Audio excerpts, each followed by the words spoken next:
अस्सलाम वालेकुम everyone, welcome back to my channel और मैन एजुकेशन। तो आज हम अपना कंटिन्यू करेंगे फाइनेंशियल अकाउंटिंग। फाइनेंशियल अकाउंटिंग का जो हम चैप्टर सॉल्व कर रहे थे वो था basically chapter number 26 of Frankfurt, जिसमें हमने 26.9 तक सॉल्व कर लिए थे। और मैंने आपको बताया था ये चैप्टर थोड़ा सा लेंथी है और इसमें आई गेस एक क्वेश्चन 26.11 एक और बाकी है, उसके बाद ये चैप्टर कंप्लीट हो जाएगा, फिर हम चैप्टर 27 की तरफ जाएंगे। चैप्टर 27 भी डेप्रिसिएशन का ही टाइप का है, लेकिन उसमें थोड़ा सा आपका एक्सटेंडेड वर्जन आप कह सकते हैं। जैसे कि हमने 26.9 आई गेस हमने एक क्वेश्चन सॉल्व किया था जिसमें एक्यूमुलेटेड प्रोविजन वाला था, वो वैसे टाइप के सवाल होंगे 27 में भी। और 26.10 ए जो आज हम सॉल्व करने वाले हैं वो स्लाइटली डिफरेंट है। जैसा कि आपको देख के लग रहा होगा, जितना बड़ा क्वेश्चन है उतना ही बड़ा इसका आंसर भी है। थोड़ा सा लेंथी क्वेश्चन है ये और थोड़ा सा डिफरेंट है जो अभी तक हम क्वेश्चन करते आए हैं। इन्होंने बेसिकली एक दो चीज़ों को इसमें एक साथ मर्ज कर दिया और उसमें एक और टॉपिक जो हम आगे करने वाले थे वो भी इसमें बेसिकली आ चुका है।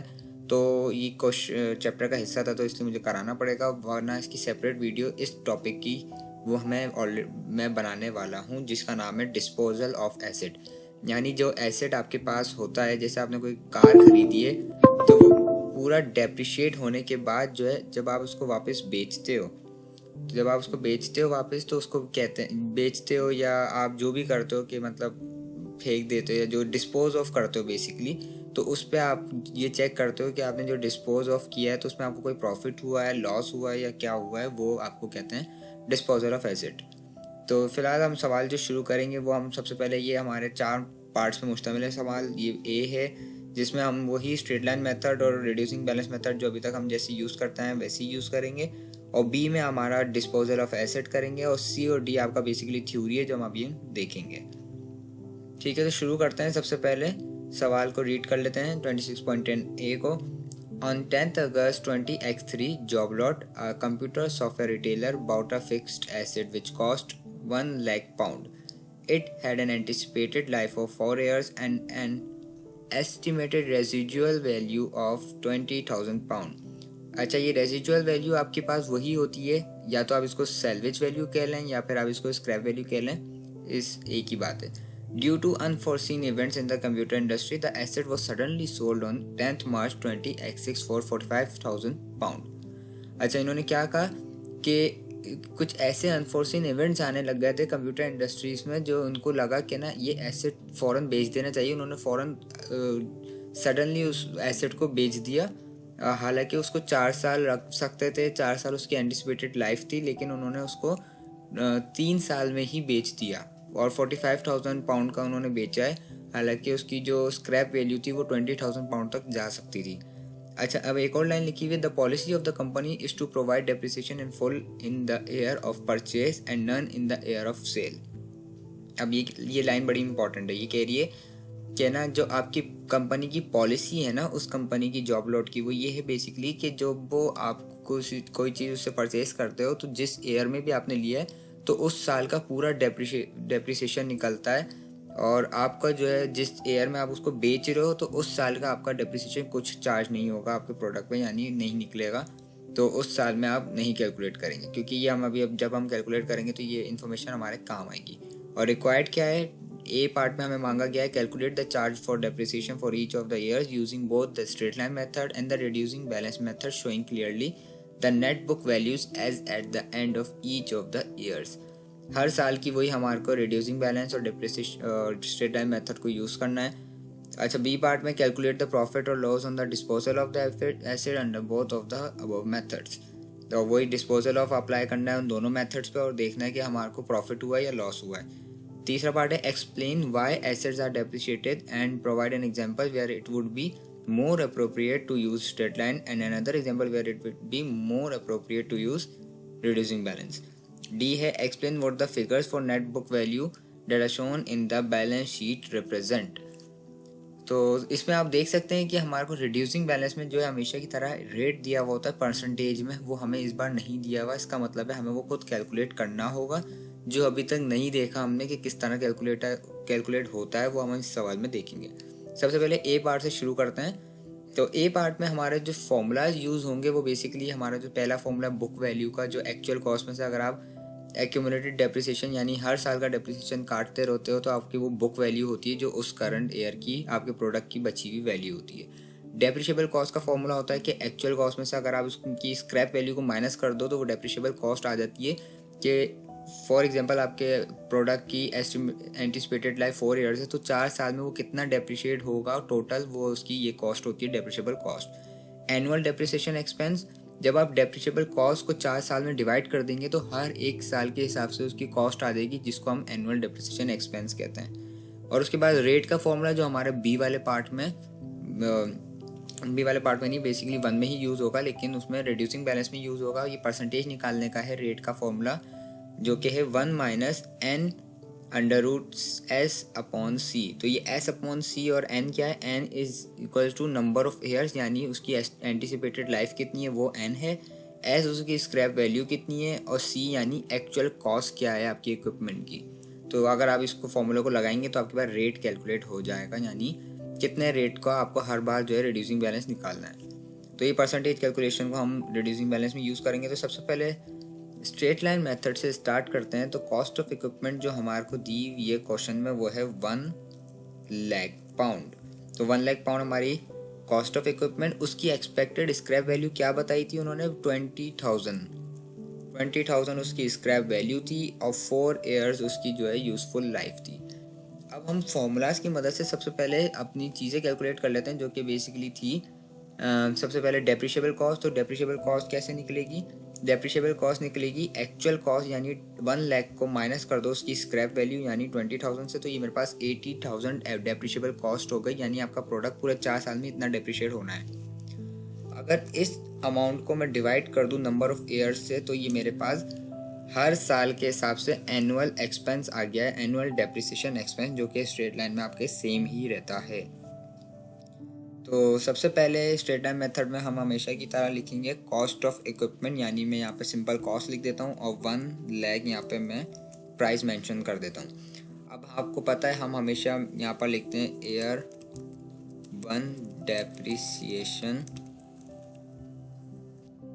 स्टैरिक। और स्टैरिक क्यों लगाते हैं, अगर आपने मेरी पुरानी वीडियो देखी तो आपको पता होगा, अगर नहीं पता तो मैं भी आपको बताने वाला हूँ। 20,000 हम यहाँ पे मेंशन करेंगे जो ईयर 1 का हमारा डेप्रिसिएशन आया है, और जब हम 1 लाख में से 20,000 को माइनस कर देंगे तो ये आ जाएगा हमारे पास बेसिकली 80,000। ठीक है, ये हमारे पास 80,000 आ चुका है। और इसी के साथ अब हम लिखेंगे यहाँ पे ईयर 2 का डेप्रिसिएशन। ईयर 2 का डेप्रिसिएशन भी हमारा सेम ही रहेगा, क्योंकि स्ट्रेट लाइन में आपका हर साल का सेम ही होता है एक्सपेंस, और फिर ये हो जाएगा 60,000। ठीक है, तो ईयर 3 का भी मैं एडवांस में लिख देता हूँ, इसका भी सेम होगा, और ये हो जाएगा फिर मेरा 40,000 ईयर 3 डेप्रिसिएशन। ठीक है, अब आप यहाँ पे गौर करने वाली बात ये है कि हमारी एस्टिमेटेड यूजफुल लाइफ थी 4 ईयर, लेकिन हमने डेप्रिसिएशन निकाला है सिर्फ 3 साल का, क्योंकि जितनी लाइफ होती है उतने हम निकालते हैं हमेशा से। लेकिन मैंने आपको जो इम्पोर्टेंट लाइन सवाल की बताई थी वो यहाँ पर काम आएगी कि अगस्त 20X3 को उन्होंने जो है वो परचेज किया था प्रोडक्ट, यानी 31 दिसंबर 20X3 की आपकी एक डेप्रिसिएशन निकलेगी, 31 दिसंबर 20X4 की निकलेगी, 31 दिसंबर 20X5 की निकलेगी। लेकिन 20X6 में आपने वो प्रोडक्ट बेच दिया था अचानक, तो according to the company policy आपकी जो बेचे हुए साल की जो डेप्रिसिएशन होती है वो नहीं निकलती, तो इसलिए हमने उसको स्किप कर दिया वाले ईयर को। ठीक है, तो इस वजह से मैंने यहाँ पे 3 साल का बनाया है, वरना बनता ये 4 का ही, लेकिन हमने सिर्फ 3 साल का निकाला है, तो इसलिए हमारे पास जो स्क्रैप वैल्यू आई है स्ट्रेट लाइन मेथड के हिसाब से वो आई है 40,000 पाउंड। हालांकि अगर हम ये एक और साल का कैलकुलेट कर लें तो हमारी स्ट्रेट लाइन में हमेशा की तरह इक्वल आ जाएगी 20,000 पाउंड के, लेकिन अभी हमारे को फ़िलहाल यहीं तक मांगा था उन्होंने, तो हमने इसको 3 साल का निकाल के बता दिया है। और उन्होंने बोला था कि हर साल के हिसाब से मुझे जो है फिर करंट वैल्यू यानी मेरे प्रोडक्ट की जो बची हुई वैल्यू वो पता होनी चाहिए, तो ये आपने नीचे मेंशन कर दी है। तो इसी के साथ अगर हम आगे बढ़ रहे हैं रिड्यूसिंग बैलेंस की तरफ, तो रिड्यूसिंग बैलेंस में हम सबसे पहले 1 लाख प्रोडक्ट की कॉस्ट यानी कॉस्ट ऑफ इक्विपमेंट, फिर 20,000 मेरी salvage value, estimated useful life 4 years. अब यहाँ पर निकालना है मुझे रेट। तो रेट निकालने के लिए तो सबसे पहले हम चलते हैं फॉर्मूला देखते हैं, 1 minus n under root s upon C. तो अब कीबोर्ड में मेरे पास अंडर रूट तो है नहीं, तो मैं अंडर रूट को किस तरह कैलकुलेट करूँगा कि अंडर रूट को हटा के आप लगा देते हो power according to the math rule 1/2। लेकिन यहाँ पर जो है मेरे पास n गिवन है। अब जितने भी नंबर होगा वो 1/2 नहीं, वो यहाँ पर जो नंबर गिवन होगा वो 1 वो हो जाएगा। जैसे n है नंबर ऑफ एयर्स, तो इसमें मेरे पास नंबर ऑफ एयर्स कितने 4, तो ये मेरे पास अंडर रूट हटा के जो कन्वर्ट होगा वो होगा 1/4। तो मैं इसको सिंपल अगर कैलकुलेट करूँ 1 माइनस ब्रैकेट में, तो ब्रैकेट में था हमारे पास S/C यानी स्क्रैप वैल्यू जो कि 20,000 अपॉन टोटल कॉस्ट जो कि मेरे पास थी 1 लाख। ठीक है, और मैं यहाँ पे पावर और इसको भी ब्रैकेट में लिख देता हूँ 1/4। ठीक है, 1/2 नहीं आएगा क्योंकि 1/4 इसलिए आएगा क्योंकि आपके अंडर रूट में यहाँ पे वहाँ पे 4 गिवन था, n लिखा हुआ था छोटा सा अंडर रूट के ऊपर। तो इसी के साथ ये मेरे पास 1 माइनस अंडर रूट वाला आ चुका है, तो ये मेरे पास आ गया 33%। अगर आप देखें परसेंटेज में तो मेरे पास रेट आ गया 33%। अब मुझे कैलकुलेशन करने के लिए आसानी हो तो मैं सबसे पहले ये परसेंटेज को डेसिमल में कन्वर्ट कर लूँगा, जिसका फॉर्मूला मैंने आपको पहले भी वीडियोस में बताया है कि आप जो है जितना परसेंटेज है उसको 100 से डिवाइड कर दें तो वो डेसिमल में कन्वर्ट हो जाता है। अब आप जिस भी अमाउंट को इससे मल्टीप्लाई करेंगे तो वो उसका 33% ऑलरेडी कैलकुलेट हो जाएगा। तो सबसे पहले मुझे 1 लाख का निकालना है, तो मैं 1 लाख को मल्टीप्लाई करा दूंगा 33% से, तो ये मेरे पास 33,000 जो है फर्स्ट ईयर का मेरा रिड्यूसिंग बैलेंस मेथड का डेप्रिसिएशन एक्सपेंस आ चुका है। तो सबसे पहले मैं यहाँ पे कॉस्ट मेंशन कर देता हूँ जो कि है 1 लाख, और फर्स्ट ईयर की मेरे पास जो आई है वो आई है 33,000, और इसको हम इस तरह मेंशन करेंगे ईयर 1 डेप्रिसिएशन 33% ऑफ 1 लाख। ठीक है, अब मैंने आपको एक चीज़ ऊपर नहीं बताई यहाँ पे स्टेरिक वाला पार्ट। तो स्टेरिक वाला पार्ट आप बेसिकली यहाँ पर इंडिकेट करते हो कि आप ये चीज़ जो अमाउंट आप लाए हो 20,000 कहाँ से लाए हो। तो वो आप इस तरह मेंशन करें कि जो हमने फॉर्मूलाज लगाए बेसिकली, जो सबसे पहले हमने एक्चुअल कॉस्ट में से यानी 1 लाख में से माइनस किया था स्क्रैप वैल्यू को, तो मेरे पास आ गई थी वैल्यू 80,000।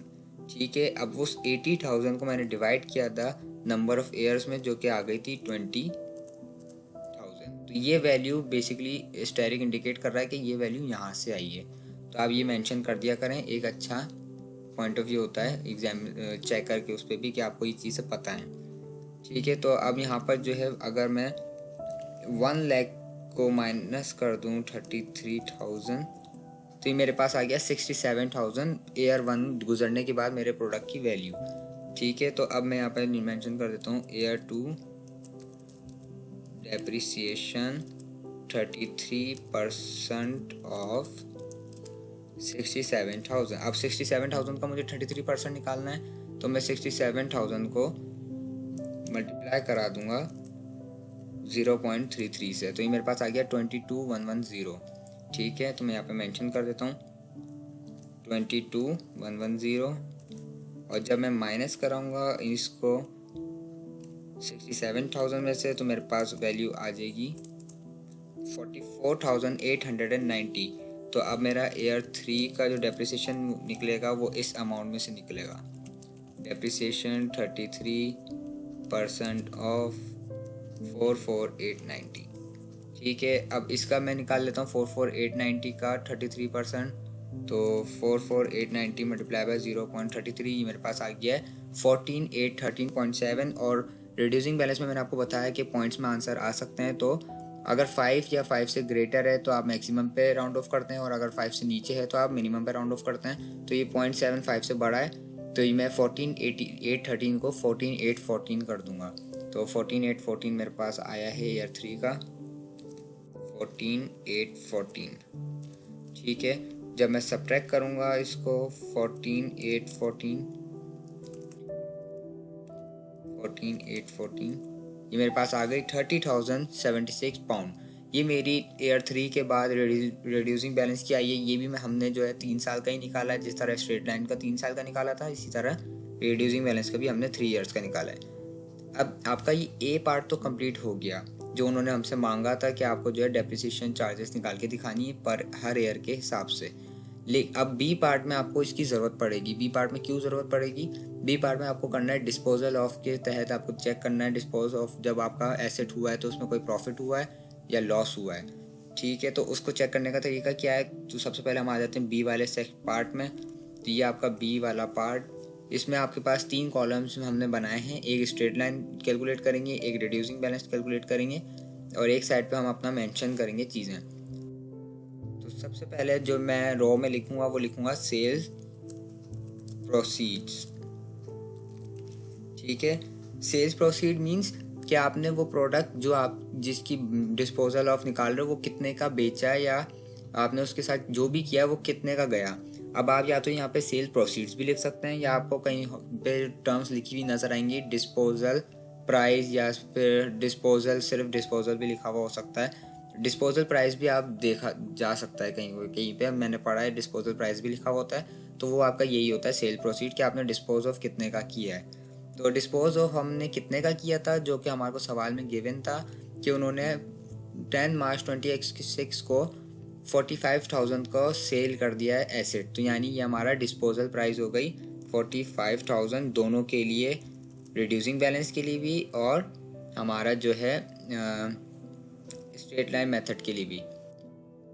ठीक है, अब दूसरी रॉ में क्या आएगा हमारे पास? दूसरी रॉ में हम बैलेंस बताएंगे कि 20x6 शुरू होने से पहले हमारे पास क्या बैलेंस था इसके, यानी हमारे प्रोडक्ट का। ठीक है, तो अब हम जो है यहाँ पे लिख देते हैं बैलेंस एट 1.1.20x6। ठीक है, बैलेंस एट 1.1.20x6। अब हम यहाँ पे कौन सा बैलेंस लिखेंगे? अब यहाँ पर हमारे पास आएगी वो वैल्यूज़ जो हमारे प्रोडक्ट की 20x6 जब शुरू हुआ था, जब उसकी करंट वैल्यू थी। क्योंकि 20x6 का तो हमने डेप्रिसिएशन चार्जेस नहीं निकाले थे एंड डेप्रिसिएशन एक्सपेंस, तो इसलिए हमारे प्रोडक्ट की जो स्ट्रेट लाइन के हिसाब से जो एंड की वैल्यू आई थी वो आई थी 40,000। तो हम यहाँ पे लिख देंगे 40,000। ठीक है, और रिड्यूसिंग बैलेंस के हिसाब से क्या आई थी 30,076 पाउंड। और अब इन द एंड हम क्या मेंशन करेंगे? इन द एंड हम ये मेंशन करेंगे कि यहाँ पर जो है गेन हुआ है या लॉस हुआ है, ये हम बाद में मेंशन करेंगे। सबसे पहले हम यहाँ पे निकाल लेते हैं टोटल। तो इसको पहले मैं जो हूँ अंडरलाइन कर देता हूँ ताकि ये अलग हो जाए और नीचे वाली पट्टी से। अब मुझे इन सेल प्रोसीड्स को सब्ट्रैक्ट करना है बैलेंस से, तो मैं 45,000 को सब्ट्रैक्ट कर दूंगा 40,000 से, तो ये मेरे पास आ गया 5,000। और इसी तरह यहाँ से भी 45,000 से सब्ट्रैक्ट कर दूँ इसको, तो ये आ गया 14,924। अब ये आंसर आया हमारा पॉजिटिव में। ठीक है, पॉजिटिव में आंसर आया यानी हमारे पास गेन हुआ है। और अगर ये नेगेटिव में आ जाता, जैसे अगर 40,000 ऊपर होता 45,000 नीचे होता और -5,000 आ जाता, तो ये हमारे पास यानी हमने जो प्रोडक्ट बेचा है वो हमने लॉस में बेच दिया है। तो यहाँ पर हम लिखेंगे सिंपली गेन ऑन एसेट। ठीक है, आप सिंपल यहाँ पे लाइनिंग मेंशन कर देंगे गेन ऑन एसेट, यानी आपने जो गेन ऑन एसेट भी लिख सकते हैं या फिर अगर आप दूसरा वर्ड लिखना चाहो तो गेन ऑन सेल भी लिख सकते हैं जो आपने बेचा है। ठीक है, स्ट्रेट लाइन मेथड के हिसाब से आपको 5,000 का गेन हुआ है क्योंकि उस प्रोडक्ट की वैल्यू थी 40, आपने उसको बेचा है 45,000 में, और जब आपने बेचा है उसकी वैल्यू 40,000 थी, तो यानी आपने 5,000 फ़ायदे में बेचा है उसको। 40,000 तो उसकी डेप्रिसिएशन कॉस्ट थी, डेप्रिशिएबल कॉस्ट थी, और जो है 5,000 आपने उसको फर्दर फ़ायदे में बेच दिया है। और जो है रिड्यूसिंग बैलेंस के हिसाब से, आपने गेन किया है 14,924। तो ये मेथड होता है आपका डिस्पोजल ऑफ का बेसिकली, जिसमें आप डिस्पोजल प्राइस यानी सेल प्रोसीड बताते हैं और आपके प्रोडक्ट की वैल्यू बताते हैं, जो नेट वैल्यू आती है आपकी डेप्रिशिएबल कॉस्ट वगैरह निकालने के बाद, जो हमने 3 साल का निकाला था उसके बाद जो हमारे पास कॉस्ट आई थी, और फिर हम बताते हैं कि गेन हुआ है या लॉस हुआ है। ठीक है, तो इसी के साथ हमारा ये बी पार्ट भी कंप्लीट होता है। तो सी और डी पार्ट आपके बेसिकली थ्योरी हैं, वो वैसे मैं सोच रहा था कि ना डालूं, लेकिन मैंने इसलिए डाल दी कि अगर सब किसी को पूरा सवाल चाहिए तो वो सी और डी पार्ट भी यहाँ से पढ़ सकता है। मैं बेसिक ओवरव्यू आपको दे देता हूँ सी और डी का। पहले क्वेश्चन रीड कर लेते हैं सी वाला। सी में लिखा है explain why assets are depreciated and provide an example where it would be more appropriate to use straight line and another example where it would be more appropriate to use reducing balance. तो ये बताया हुआ है कि item depreciate क्यों होता है और बताएं कि आइटम डेप्रिशिएट क्यों होता है और कब हम जो है स्ट्रेट लाइन यूज़ करें और कब हम जो है रिड्यूसिंग बैलेंस यूज़ करें। अगर इसका आंसर हम देखें जो हम यहाँ पे लिखा हुआ है, straight line is more appropriate when the economic benefits of using an asset reduce evenly over its useful economic life, such as in the case of office furnishings, which will deteriorate gradually through wear and tear. Reducing balance is more appropriate when the economic benefits of using an asset reduce rapidly from the start, such as in the case of a motor vehicle. The cost of maintaining it, for example, it is very low at the start and generally higher the longer it is in use. तो इसमें basically बताया गया है कि आप straight line method का भी use कर सकते हैं और रिड्यूसिंग बैलेंस का भी यूज़ कर सकते हो। और एक एग्जांपल दीजिए कि स्ट्रेट लाइन मेथड आप जब यूज़ कर सकते हो कि जब आपको किसी ऑफिस फर्निशिंग्स वगैरह की आप जो है डेप्रिसिएशन निकाल रहे हो जो थोड़े थोड़े वक्त में डेप्रिशिएट होते हैं, इसमें ज़्यादा फ़र्क नहीं आता, थोड़ा आहिस्ता आहिस्ता जैसे जैसे आप यूज़ करेंगे वैस तरह आपकी जो है वो डेप्रिशिएट होगा। लेकिन दूसरी रिड्यूसिंग बैलेंस आप वहाँ यूज़ कर सकते हैं जब कुछ आइटम ऐसे होते हैं जहाँ पे बहुत तेज़ी से आपकी जो है डेप्रिशिएट हो रही होती है आइटम। जैसे कि यहाँ पे मोटर व्हीकल की बात की गई है कि वो जो है उसका मेंटेनेंस वगैरह, जब आप गाड़ी यूज़ करते हैं तो उसकी मेंटेनेंस और बहुत सारे XYZ खर्चे होते हैं जो शुरू में तो आहिस्ता आहिस्ता निकलते हैं, जो आपको कम पड़ते हैं, लेकिन आहिस्ता आहिस्ता वो खर्चे बढ़ते जाते हैं गाड़ी में। तो इस टाइप की आपको एग्जांपल दी हुई तो आप इसको देख सकते हैं। और डी वाला अगर हम क्वेश्चन रीड कर लें, डी में क्या कहा गया है हमसे, explain what the figures for net book value that are shown in the balance sheet represent. तो बैलेंस शीट में ही पूछना चाह रहा है कि आपकी जो नेट बुक वैल्यू लिखी होती है वो होती क्या है। ठीक है, तो इसका आंसर देख लेते हैं। Net book value represents an estimate of the remaining economic value of an asset express financially on a basis which is usually directly related to its original cost, original estimate of its residual value and original estimated useful economic life। तो इसमें simple सी बात यही है कि आपको भी पता होगा कि नेट बुक वैल्यू क्या होती है। जब आपका प्रोडक्ट एक साल में डेप्रिशिएट कितना हुआ उसका एक्सपेंस निकाला, अब आपने उसको माइनस करके जो वैल्यू निकाली है ना वो आपकी बुक वैल्यू होती है। बेसिकली वो बुक वैल्यू मीन्स वो आपके प्रोडक्ट की करंट वैल्यू है एक साल गुजरने के बाद। अब जो फर्दर वो आके डेप्रिशिएट होगा वो उसमें से माइनस होगा, फिर ऐसे करते करते एक वक्त आएगा आपका प्रोडक्ट जो है वो स्क्रैप वैल्यू पे पहुंच जाएगा, तो उसकी वैल्यू जो है वो स्क्रैप में रह जाएगी। और यही बताया गया है कि आपका ये जो कॉस्ट होती है वो नेट बुक वैल्यू वो डायरेक्टली रिलेटेड होती है आपकी ओरिजिनल कॉस्ट से, बिकॉज वो उसी में से निकल रही होती है। तो ये बेसिकली बताया गया है इसमें सिंपल अल्फाज में। उम्मीद करता हूँ आपको ये पूरा क्वेश्चन समझ आ गया होगा। एक दफ़ा मैं आपको ओवरव्यू दिखा देता हूँ।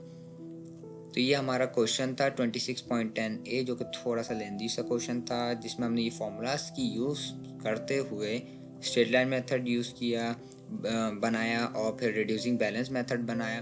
और फिर हमने बी वाले में डिस्पोजल ऑफ एसेट करा, जिसको हम डिटेल में पढ़ेंगे एक अलग सी वीडियो में। मैं इसको बनाऊंगा डिस्पोजल ऑफ एसेट की वीडियो। उसके बाद ये सी और डी हमारा थ्योरी बेस्ड क्वेश्चन था। तो मिलते हैं नेक्स्ट वीडियो में, तब तक के लिए अपना ख्याल रखें, चैनल को सब्सक्राइब कर दें, बेल आइकन को हिट कर दें ताकि जब कोई नई वीडियो है इसको नोटिफिकेशन आपको आ जाए। तब तक के लिए अल्लाह हाफिज़।